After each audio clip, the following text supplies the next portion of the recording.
Wanita manapun tidak bisa menolak memasuki masa menopause yang ditandai dengan berakhirnya siklus menstruasi. Melakukan persiapan sebelum memasuki masa menopause perlu dilakukan untuk menghindari gangguan kesehatan yang akan muncul. Lantas, apa saja gejala yang muncul saat memasuki usia menopause dan apa penyebabnya? Dr. Gigi Tengku Anissa dan Dr. Mary Amelia, spesialis kebidanan dan kandungan, akan membahasnya untuk Anda. Yuk kita simak.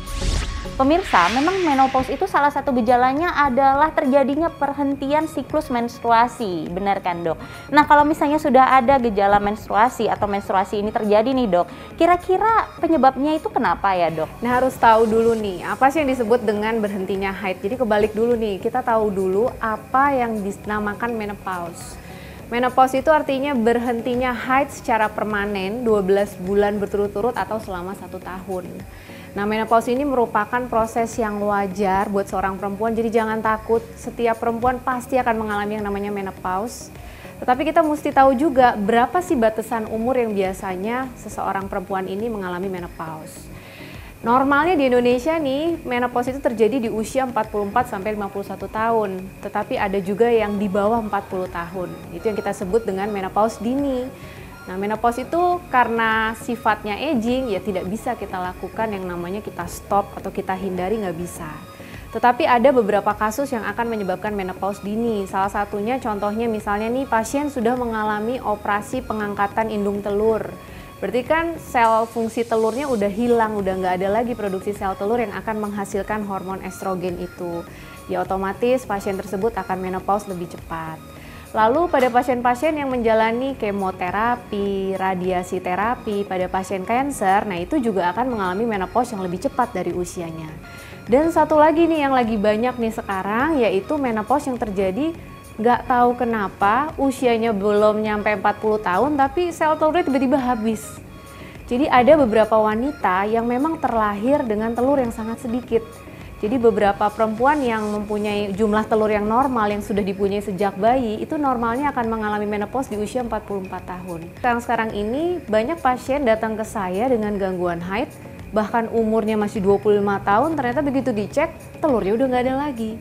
Penyebabnya apa sampai sekarang tidak diketahui, namun paling banyak adalah genetik.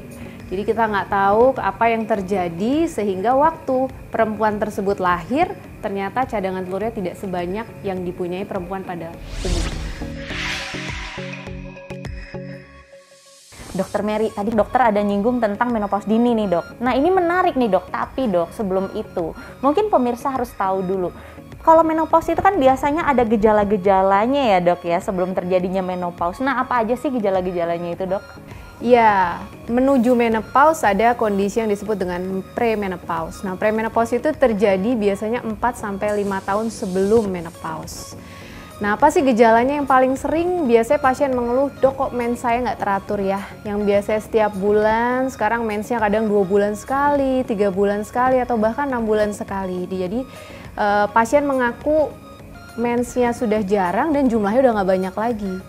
Lalu yang kedua biasanya hal-hal yang disebut dengan gangguan klinis. Nah misalnya nih yang pertama, saya kok cepet gerah ya dok ya, padahal AC suhunya udah dingin banget tapi muka saya masih terasa panas. Terus warnanya kemerahan.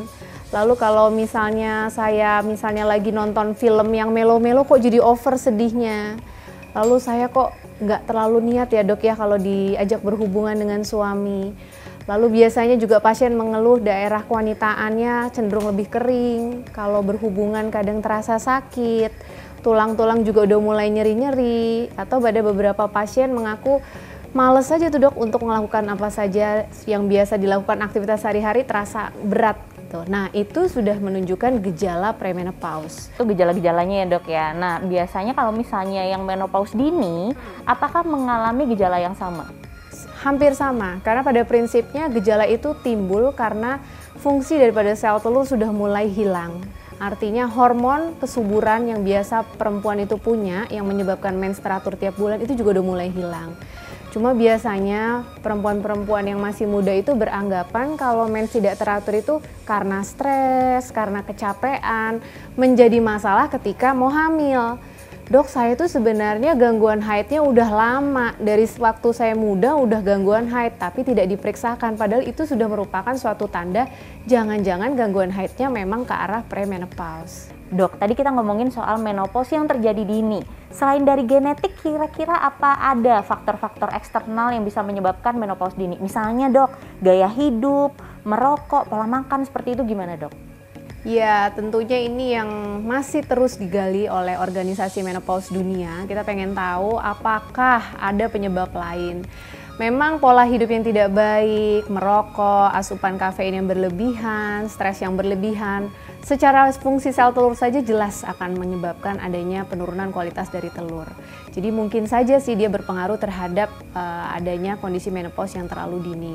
Tapi memang ada juga beberapa studi tinggal di bawah sutet, itu juga bisa menyebabkan adanya menopause dini, atau konsumsi obat-obat tertentu yang sering mendepresi atau menekan fungsi daripada reproduksi juga bisa menyebabkan menopause dini.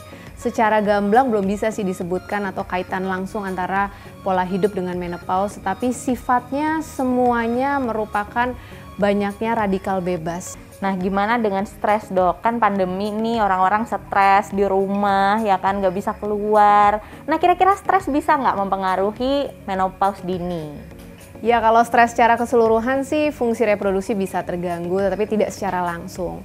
Kalau pandemi nih, berdasarkan pengalaman pasien-pasien saya justru semakin subur. Karena relatif lebih banyak yang bekerja dari rumah, istirahatnya cukup, makanannya pun lebih terkontrol karena lebih sering masak di rumah sendiri. Terutama penggunaan atau konsumsi suplementasi vitamin juga lagi bagus-bagusnya, saking takutnya kena stres COVID ini, semua multivitamin biasanya mereka rutin minum setiap hari, dan tanpa disadari itu justru akan memperbaiki fungsi sel telur dan sperma. Jadi banyak nih pasien-pasien saya yang rencananya program hamil yang serius gitu ya, tiba-tiba datang ke saya atau kasih kabar ke saya, dok saya udah positif. Ya tentunya menurut saya lebih penting sih faktor usia ya, balik lagi ya. Memang mungkin ada faktor minor-minor lain seperti stres, gaya hidup, tapi ada satu faktor yang tidak bisa dihentikan, yaitu faktor usia. Biasanya salah satu momok yang menakutkan bagi perempuan, apalagi jika sudah dekat-dekat menopause nih dok, itu katanya lebih cepat keriput. Nah, kira-kira nih dok, kalau misalnya nih ingin kita supaya gimana caranya supaya ya oke lah menopause gitu, tapi nggak pengen side effect-nya itu jadi keriput, itu gimana dok kira-kira? Ya, hormon estrogen ini kan disebut juga sebagai hormon yang membuat perempuan happy, yang menjaga juga salah satunya adalah menjaga elastisitas kulit. Ya, kalau sudah berhenti produksi hormonnya ya mungkin kita bisa menggantikan. Tetapi yang namanya kulit yang longgar karena jaringan kolagen yang longgar, itu tentu tidak akan di-repair 100%. Itu butuh mungkin dokter kulit atau dokter spesialis kecantikan yang akan bagaimana caranya menambahkan kolagen secara lokal di kulit. Tapi ingat, sifatnya adalah sementara. Karena apa? Hormon yang utamanya memang udah nggak ada.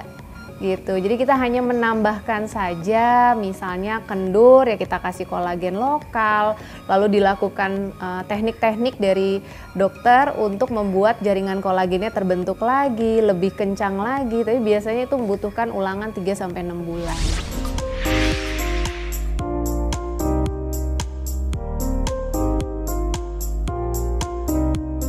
Terakhir nih dok, apa tipsnya buat masyarakat terutama hal-hal yang bisa dilakukan di rumah untuk mengatasi gejala-gejala ini? Oke, yang pertama buat para perempuan jangan takut. Ini adalah fase normal yang akan dihadapi seluruh perempuan di seluruh dunia. Lalu yang kedua adalah bangun pola hidup yang baik.